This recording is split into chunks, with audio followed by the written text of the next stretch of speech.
Hello everyone, this is the second video of the chapter Human Health and Disease। इस video में हम लोग कुछ डिजीज़ के बारे में स्टडी करेंगे।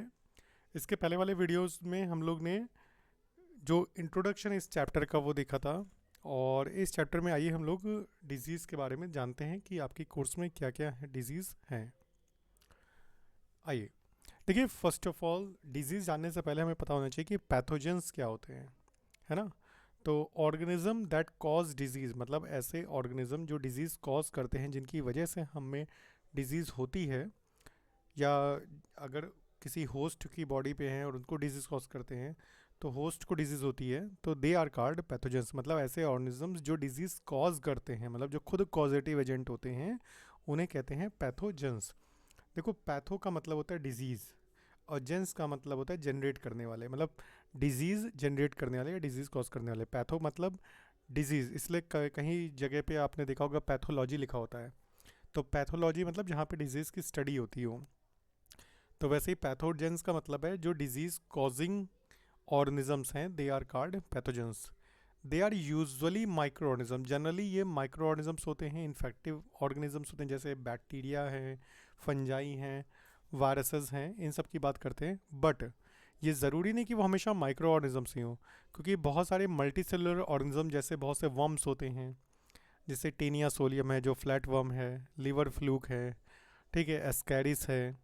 तो बहुत सारे मल्टी सेलुलर ऑर्गेनिजम्स भी ऐसे होते हैं जो डिजीज़ कॉज करते हैं, है ना। तो उसमें आपके जैसे वर्म्स आ गए हैं, तो वर्म से होने वाली डिजीज़ जो होती हैं वो हेलमाइंथ डिजीज़ कहलाती हैं, है ना। वो भी हम लोग पढ़ेंगे आगे, ठीक है। इसके अलावा पैरासिटिक प्रोटोजोआंस भी हो सकते हैं। प्रोटोजोआंस जैसे आपका एंटमीबा है, लीशमानिया है, ट्रिपेनोसोमा है, ये भी यूनिसेलुलर यूकैरियोटिक होते हैं, ये भी डिजीज़ कॉज करते हैं।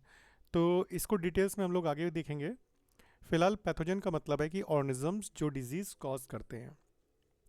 The pathogen can enter the body by various means, मतलब पैथोजन्स आपकी बॉडी में कई तरह से आपकी बॉडी को इन्फेक्ट कर सकते हैं, बॉडी में आ सकते हैं, वहाँ पे मल्टीप्लाई करते हैं, ठीक है, रिप्रोडक्शन करेंगे, उनको वहाँ पे फूड मिलेगा, रहने की जगह मिलेगी, वहाँ पे वो मल्टीप्लाई करेंगे and interfere with normal vital activities. और आपकी जो नॉर्मल वाइटल एक्टिविटीज़ हैं, रेस्पिरेशन है, एक्सक्रीशन है, आपका जो न्यूट्रिशन है, ठीक है, इन सबको क्या करते हैं, ये सब इंटरफेयर करते हैं, इसमें नुकसान पहुंचाते हैं।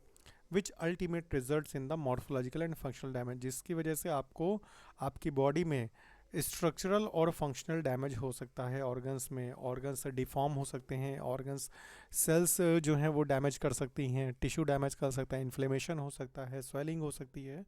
तो दैट मीन्स ये पैथोजन का इफेक्ट होता है, ठीक है।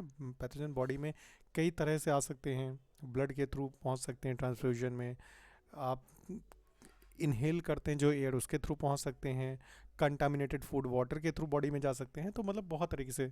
तो चलिए हम लोग कुछ डिजीज़ के बारे में स्टडी करते हैं। जैसे पहली डिजीज़ है टाइफाइड। टाइफाइड, देखो, ये नाम से पता चल रहा है कि जो टाइफाइड है उसका कॉजेटिव एजेंट साल्मोनेला टाइफी है ना, नाम से। अब देखो, टाइफी, टाइफाइड, तो आपको याद करने में बहुत आसानी होगी कॉजेटिव एजेंट। तो साल्मोनेला टाइफी ये एक पैथोजेनिक बैक्टीरिया है, मतलब डिजीज कॉजिंग बैक्टीरिया है, ठीक है। और ये क्या कॉज करता है, टाइफाइड फीवर ह्यूमन बींग्स में, ठीक है। टाइफाइड एक बहुत हाई ग्रेड फीवर होता है। ये जो पैथोजेनिक बैक्टीरिया है, जो these pathogens generally enter the small intestine, ये आपके स्मॉल इंटेस्टाइन में पहुंचते हैं किसके through, contaminated food and water. मतलब जो भी आपका फूड या वाटर, जो भी आप बाहर खाना खाते हो या पानी पीते हो, अगर उसमें इस बैक्टीरिया का कंटामिनेशन है, ये बैक्टीरिया उसमें प्रेजेंट है, तो वो आपकी बॉडी में एंटर कर जाएगा, और फिर वहाँ से आपके स्मॉल इंटेस्टाइन तक पहुँच जाएगा। स्मॉल वहाँ से फिर वो दूसरे अदर ऑर्गन्स तक ब्लड के थ्रू माइग्रेट करेगा। मतलब आपके बॉडी में पहुँच गया, इंटेस्टाइन पहुँच गया, वहाँ से ये आपके ब्लड में पहुँच जाएगा, और आपके दूसरे जो ऑर्गन्स हैं उन तक ये आगे माइग्रेट करेगा। अल्टीमेटली इसका निगेटिव इफेक्ट क्या होगा, आपको बहुत ज़्यादा हाई ग्रेड फीवर रहेगा, 39 to 40 डिग्री सेंटीग्रेड तक रहेगा, मतलब 106 से 108 डिग्री सेंटीग्रेड तक रहे, वो डिग्री फ़ारेनहाइट तक रहेगा। वीकनेस बहुत ज़्यादा हो जाएगी, स्टमक पेन होगा, कॉन्स्टिपेशन होगा, है ना, हेडेक रहेगा, भूख की कमी, लॉस ऑफ एपेटाइट रहेगा, are some of the common symptoms of this disease. ये कुछ कॉमन सिम्टम्स है इस डिजीज़ के, ये लक्षण हैं। इंटेस्टाइनल परफोरेशन, अगर बहुत ज़्यादा आपको सीवियर इन्फेक्शन हुआ है साल्मोनेला टाइफी का, तो आपके इंटेस्टाइन में इवन घाव तक हो जाएंगे, और अल्टीमेटली उसके घाव होने से, बढ़ने से इंटेस्टाइनल अल्सर्स हो जाएंगे, जिसकी वजह से डेथ भी हो सकती है टाइफाइड के केस में, अगर ये बहुत ज़्यादा सीवियर इन्फेक्शन आपको हुआ है तो। टाइफाइड फीवर को डायग्नोज करने का जो टेस्ट होता है वो होता है विडाल टेस्ट, ठीक है। पैथोलॉजी में होता है, आप जाओगे विडाल टेस्ट बोलोगे तो वो आप, विडाल टेस्ट इसी के लिए होता है। A classic case in medicine, अब एग्जैक्टली ये टाइफाइड फीवर आया कहाँ से, कैसे, इसके बारे में पता चला। तो एक लेडी थी मैरी मेलन, उनका निक नेम बाद में टाइफाइड मैरी पड़ गया। और क्यों पड़ा ऐसा? Because she was a cook by profession, मतलब वो कुक थी एक रेस्टोरेंट में, और and was a typhoid carrier, उन और वो टाइफाइड से इन्फेक्टेड भी थी, टाइफाइड कैरियर भी थी, मतलब उनको बहुत ज़्यादा हाई ग्रेड फीवर नहीं था, बट उनमें टाइफाइड का बैक्टीरिया था, साल्मोनेला टाइफी। और जब जब वो फूड बनाती थी, जितना भी वो फूड बनाती थी, उसमें उनका इन्फेक्शन जो था वो बैक्टीरिया पहुंचता था, वो continue to spread typhoid fever. और कई सालों तक उन्होंने टाइफाइड ये जो बैक्टीरिया है इसको स्प्रेड किया, फैलाया through their food she prepared, मतलब जो भी फूड वो बनाती थी रेस्टोरेंट में, जो भी उनके रेस्टोरेंट में आता था, जो भी खाता था, उसको इस बैक्टीरिया का इन्फेक्शन हो जाता था। काफ़ी लंबे समय के बाद इस बारे में पता चला, तभी उनका जो निक नेम है टाइफाइड मैरी वो रखा गया। तो ये यहाँ से टाइफाइड फीवर के बारे में पता चला। सेकंड डिजीज़ है निमोनिया। आपको पता होगा, देखो इसका कॉजेटिव एजेंट याद करना बहुत ही आसान है, जैसे टाइफाइड का साल्मोनेला टाइफी था, वैसे निमोनिया का स्ट्रेप्टोकोकस निमोनिया ये बैक्टीरिया है, और हीमोफिलस इन्फ्लुएंजा ये भी बैक्टीरिया है। ये दोनों ही पैथोजेनिक बैक्टीरिया हैं जो डिजीज़ कॉज करते हैं। स्ट्रेप्टोकोकस निमोनिया आपको ये पता होना चाहिए, जो बैक्टीरिया है स्ट्रेप्टोकोकस, कोकस मतलब होता है स्फेरिकल, कोकाई। अगर आप बैक्टीरिया के बारे में आपने डिटेल पढ़ा होगा तो आपको पता होगा कि बैक्टीरिया बेसिकली चार शेप में दिखता है, सिलेंड्रिकल है, स्फेरिकल है, स्पाइरलम है, और कॉमा शेप्ड है। तो जो इस सिलेंड्रिकल होते हैं उनको हम बैसिलाई बैक्टीरिया बोलते हैं, बैसिलस, और जो स्फेरिकल होते हैं वो कोकाई होते हैं या कोकस।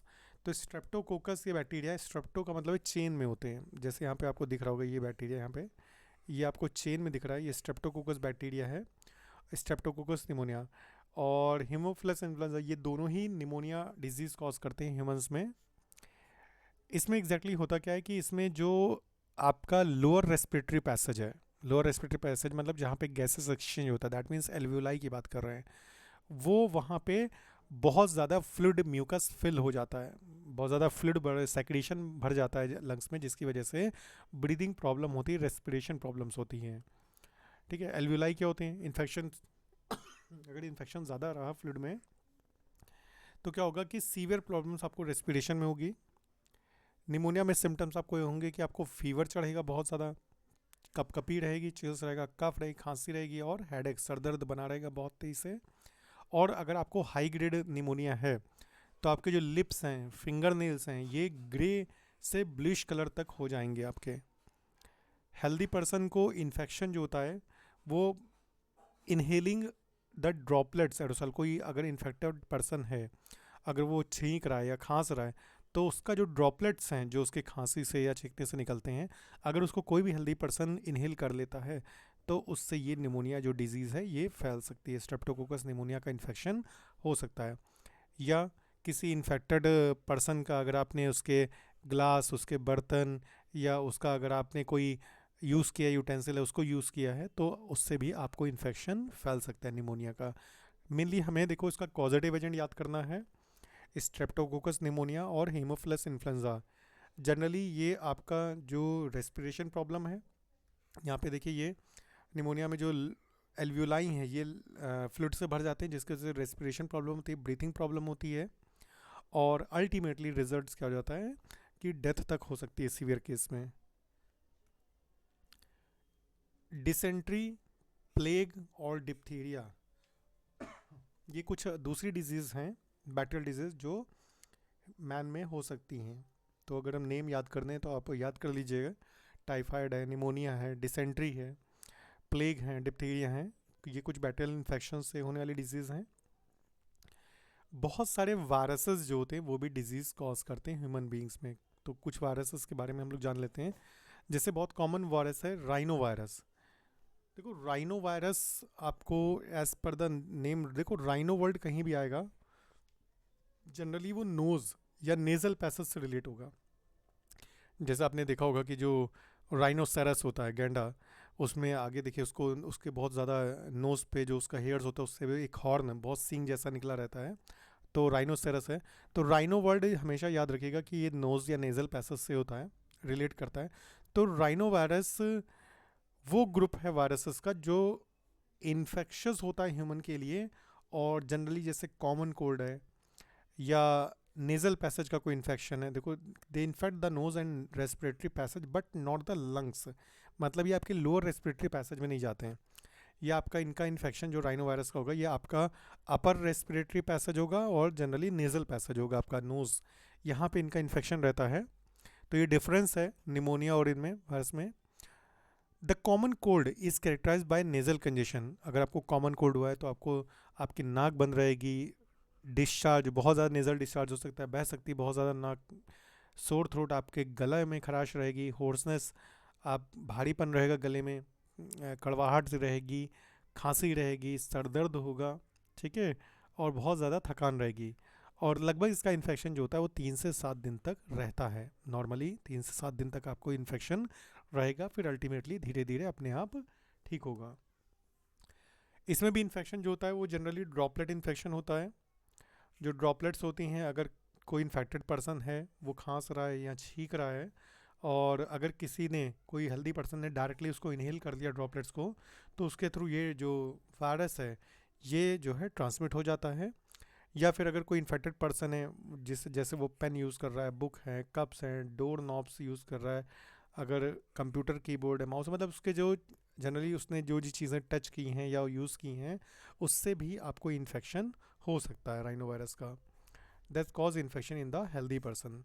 तो ये आपका जो डिजीज़ था ये आपका नेज़ल कंजेशन जो कॉमन कोल्ड था जो राइनो वायरस की वजह से होता है। ठीक है, ये आपको क्लियर हो गया। तो अभी हम लोग ने राइनो वायरस पढ़ा। राइनो वायरस जो अपर रेस्पिरेटरी पैसेज और नेज़ल पैसेज को इन्फेक्ट करता है। उससे पहले हम लोग ने स्ट्रेप्टोकोकस निमोनिया और हीमोफिलस इन्फ्लुएंजा के थ्रू जो डिजीज़ कॉज होती है निमोनिया, ये पढ़ा, ये भी बैक्टीरियल डिजीज़ है। ठीक है, निमोनिया को हम लोग ने देख लिया। देन इससे पहले हम लोग ने टाइफाइड जो कि साल्मोनेला टाइफिन्यूरियम बैक्टीरिया से या साल्मोनेला टाइफी से जो होता है, ये इससे होने वाला टाइफाइड फीवर के बारे में हम लोग ने बात की। ठीक है, टाइफाइड हो गया, निमोनिया हो गया, कॉमन कोल्ड जो राइनो वायरस होता है वो सब हम लोग ने बात कर ली है। जनरल पैथोजेंस जान गए हैं कि क्या होते हैं। और नेक्स्ट जो डिज़ीज़ है इसका नेक्स्ट पार्ट आगे, अभी तो बहुत डिजीज़ हैं, उनको हम नेक्स्ट वीडियो में आपसे डिस्कस करेंगे। ठीक है, कोई भी वीडियो बहुत ज़्यादा लेंदी नहीं करेंगे, जिससे आप उसको पढ़ते जाएं और उससे रिलेट जो है क्वेश्चंस आप लगाते चलें। ठीक है, तो जो भी आपका कंप्लीट एनसीईआरटी है वो पूरा तैयार करवाएंगे, जिससे आपका एक एक पार्ट जो है पूरा प्रिपेयर हो जाए। अब आप ये वीडियोस पूरा देखिए, जो भी वीडियोस इसके पहले सीरीज़ के हैं वो भी देखिए, अपने सभी फ्रेंड्स के साथ शेयर करिए, चैनल को सब्सक्राइब करिए, जिससे आपका कंप्लीट बायोलॉजी जो है, अभी आपका ये सीरीज़ चल रही है 12th लेवल की और 10th क्लास लेवल की। इसके बाद आपका नीट लेवल की भी सीरीज़ हम लॉन्च करेंगे, जिसमें आपको ये सारी बातें जो हैं ये सब टॉपिक्स आपको डिटेल्स में मिलेंगे। ठीक है, चलिए तब तक के लिए thank you all and have a nice day बेटा।